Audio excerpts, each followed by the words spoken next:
got back from the mailbox. Sadly, it is empty. I was hoping that the Atari XP games would be here so that we could do a sweet unboxing, but sadly, they are not. I heard they were supposed to be here. I had the shipping notice and everything, but they have not arrived. Huh. Why is there a Zorlon cannon here? That's strange. Oh well. Whoa! Is that a Yarian warrior? What is he doing here? Whoa! Wow! Look at that. They decided to bring the Atari XP games for us to check out. Yeah! Thanks, Zorlon Cannon and my Yarian warrior friend. Let's check these out.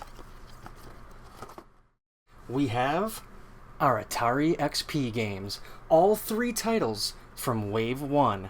This includes Saboteur, Yars Return, and Aquaventure. Oh yes, I got Aquaventure as the limited edition, so that way we could check out the light-up cartridge and the extras, and I got standard editions of the other 2, so I could see kind of what they had to offer for both. Sadly, we have spoilers already. Atari sent out an email. I will give you a shot of that here, but basically this email is stating that they realized that the packaging, the cartridges, and some other things did not meet their standards, and they will remedy this soon. So along with an unboxing and showing you some of the stuff, I will show you a few of the misfortunes we have come upon with these XP Wave 1s. Let's get right into them.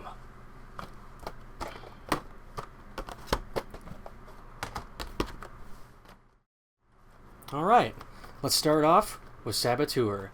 First we're going to check out each of these bad boys. Here's the outside packaging compared to an original Atari 2600. You can see it's very similar. In many ways. So they did a good job of keeping the text and stuff like that very similar. Here's a Atari game, Wizard of War, that has a screenshot on the back. You can see it's very similar to the way that they did it on the new ones. Awesome.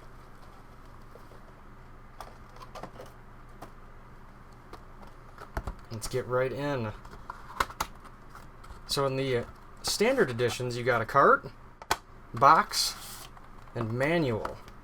We'll take a peek at each one of these. First, let's check out the cartridge. Very, very nice. Look at that. Nice matte finish label. I very much like that. They did redesign the artwork for these.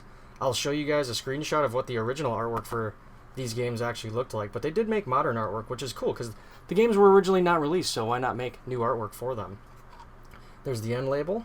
Saboteur. But yeah, very nice. It has the dust cover on them, which later releases sometimes would be missing those back in the day. Here is the manual. Pretty nice. Matches an original one pretty well. Cover everything that you need to know in here. The story, the game, play, scoring, difficulty setting, controls, characters, and the question answers from Howard Scott Warshaw himself. Here. Instead of reading these, I'll go like that. And if you would like to read them, you can pause it here and give them a read through. Very, very cool stuff. What I will give us a read for is this. I always love reading the story. So here we go. The story of Saboteur. Strange aliens are using the planet Cytonia as a base to build a massive rocket that they intend to shoot into the sun and thereby destroy the galaxy.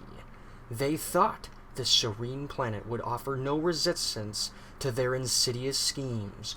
Prove them wrong by jumping into the cybernetic mining robot Hat-At, race through the enemy base, and destroy it to eliminate the cosmic threat.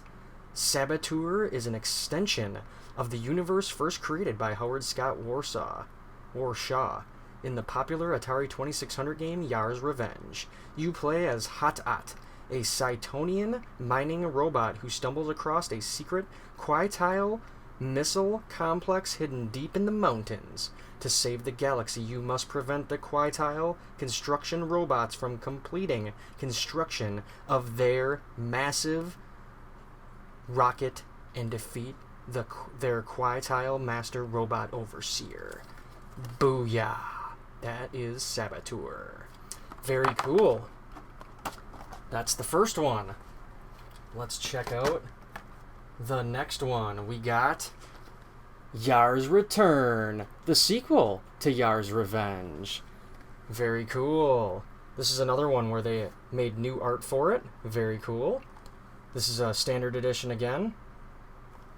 You do see that the boxes all have this weird bow to them. I think it's because the paper is very, very thin cardboard. It could have been a little bit thicker, I think. But live and learn, as we say. We got a cartridge, and of course, the manual. So let's check out the cart first. Look at that beast. Very cool. Nice matte label again. And the end label. Nice. And of course, the dust cover. Manual again, very nice. We got terminology, gameplay, using the controls. I love all these little things. The original game, it appears that the characters were, in fact, insectoid people that evolved from humans. The flies on Earth, millions of years of evolution turned them into people on a distant world. Very cool. Different game variations, different difficulties, how to score, and some helpful hints. So yeah, let's check out the story. Let's give it a read. Alright. The primary objective of the game is to break a path through the shield and destroy the Quitile with a blast from the Zorlan cannon. The secondary objective is to score as many points as possible. The shield is the red area in front of the Quitile base. It appears in one of two shapes, as an arch or a shifting rectangle. The shield is made up of cells. The Yar Scout can destroy these cells by firing at them with energy missiles from any location on the playfield, or by devouring them on direct contact. The Zorlan cannon can be used to demolish cells, but this is a waste of a powerful weapon. Once a path has been cleared through the shield, the Zorlan cannon must be used to destroy the Quitile. To call up the cannon, the Yar can either eat a cell or run over the Quitile. See game variations. Very nice. And there's a little screenshot. Very cool. Little hint, not hint, but Easter egg for myself. I actually could not figure out how to play Yars back in the day, and I actually learned how to play the game after playing Yars Recharged. The game never made sense to me back in the day, and I never had manuals when I was a kid. So that didn't help me out either, funny enough. Alright, and again, those cartridges do not work. They don't play, and hopefully Atari is able to rectify that very soon. Next, we have the limited edition one that I got, Aquaventure, which I got this one in limited edition because I like this game the most, so I will end up playing it the most. But as you can see, the box is thicker. They actually put different art on these boxes. They cut it apart and made it more like special edition. Still has the original feel. It does tell you what's in there. They do give the credit to the creator of the game now that they figured it out, which is a very cool thing. They did number these ones, so I guess there's 1, 2, and 3. But let's check it out, because there is some extra goodies in here. Right away here you can see the special cartridge. Oh yeah. We'll set that aside for now. We'll take a better look in just a moment. Here is the manual and the paper goodies. Certificate of authenticity, folded poster, manual, and let's see if I can get these out. There we go. We have our patch and our button. Very cool. Go, Panzer. Please stop running into stuff. There you go, buddy. Alright. So, one sad thing is my limited edition, you might be able to see it, But whoever packaged this, and this is part of the email, they destroyed the entire innards. I actually had to go in here with some surgical tape, you might be able to see, to fix the parts that actually hold the cartridge up inside there. But again, hopefully this is something that they rectify, and they're just going to send us out a whole new cartridge, maybe assembled from another place, maybe. But yeah, there's the collector's edition box. Here is the patch. The patch is really nice. I really like it. Turned out really nice. Undersea Aqua Fighter. Super cool. I don't know if anybody noticed it, but they actually took this opportunity to change the character to a girl. In the original art of the game, it was a man. So, cool. I can live with that. Here's the pin. The pin is very cool, because they added extra color to the pin. Very neat little touch. There's the pin. Very neat. Has pink and purple in there in her hair. Aquaventure. Very nice. Certificate of Authenticity. Here's the next gripe, or issue, I would say. I don't know if you guys notice it, but there appears to be something missing. I think there was supposed to be like 1900 or something of that number. But, yeah, if this is numbered, where's the number for my cart? I did mention this in my email. Everything that I'm about to mention, I sent to them an email already, letting them know of the issues I had found. So there's the Certificate of Authenticity. It does look cool, you know, it's got Atari back on it and everything. But yeah, it's missing a number. If this is supposed to be limited and numbered, we kind of need the number on there. Not as huge of a problem, but you're going to see something on my poster maybe. I'm not sure if it'll show up, but... yeah, so the computer machine that folded this, put a double crease the width across my poster, so there's actually a really bad double fold in mine. But, again, hopefully I get another one that isn't messed up. Nice picture, though. It's just the actual box cover of the game, which, since you don't get that with the limited edition, you have it with the poster. So very cool. I like the art. Very nice. Then we have the manual. Now you're going to notice something here with the manual. The manual for the limited editions are supposed to be extended manuals. Let's see how many pages we have, guys. 1, 2, 3, 4. That's interesting. So, yeah, if you notice, that's less pages than the standard editions. This is, again, something I brought up in my email, and this is... I don't know if this is Atari who'd caused this. This might be the people who, you know, that they... you know, contract to assemble them. I just noticed that the picture is actually printed messed up on here too, actually. That's pretty funny. I didn't notice that before. Yeah. It's probably the cover is actually cut wrong. Yeah, that's what it is. It was cut wrong. But also, here's another issue I noticed. Right here, there's a sentence that starts. This is like the background and factoids. But where does this sentence come from? Like... there is no, like, the page is just missing. Like, there's actually pages missing here. So, there are a few problems here. And, again, like I said, hopefully they rectify all of them. They did email us before we ever got them, letting us know that these problems were going to come. So here, before we read this, let's take a peek at the cartridge. See, look at that. See, now, this is pretty cool. I mean, it was $150 for these special editions, which, it's a little much. Which is, I think, why the new XP games are just $100 now, and you get basically the same stuff, just a not as thick of a box. I love this big back sticker that has the Atari logo on it. That's pretty cool. But this whole top lights up.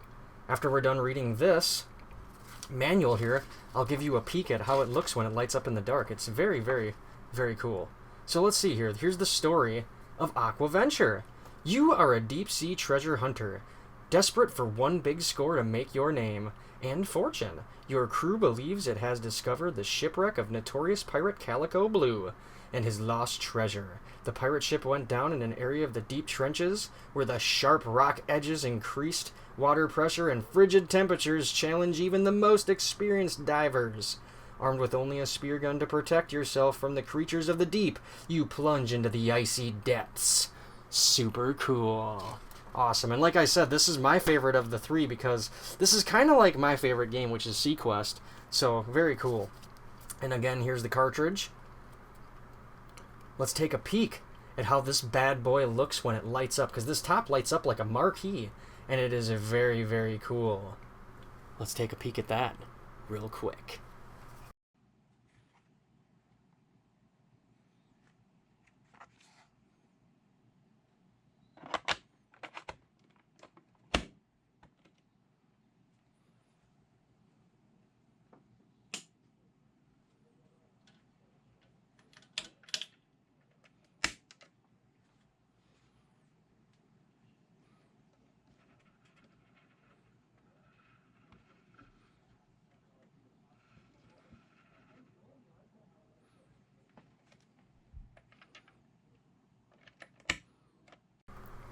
Super cool.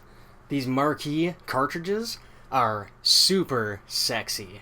I absolutely love how that turned out and how it looks in the dark. I thought there would be some light bleed, but there is absolutely not.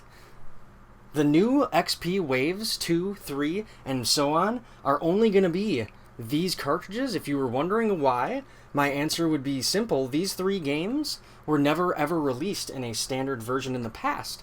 The 10 new games that we're going to be getting, you know, sort of fed to us over the next few months and so on, those have all been released in the past, and these are basically 50th anniversary special edition releases of them. So very, very cool.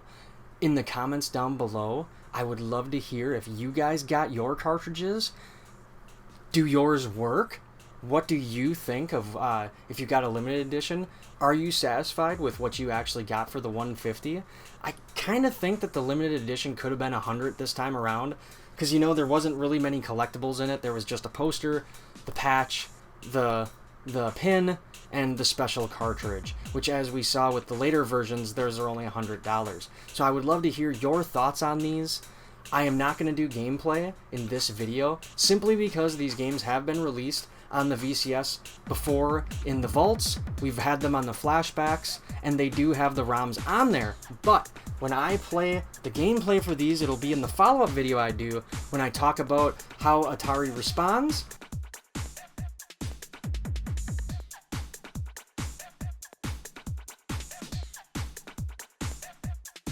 When I get the cartridges that work, and we will play them from the cartridges. Oh yeah. Why else have a physical cartridge if we're not gonna play it, right? Oh yeah. So as always, like, subscribe, and I'll see you next time.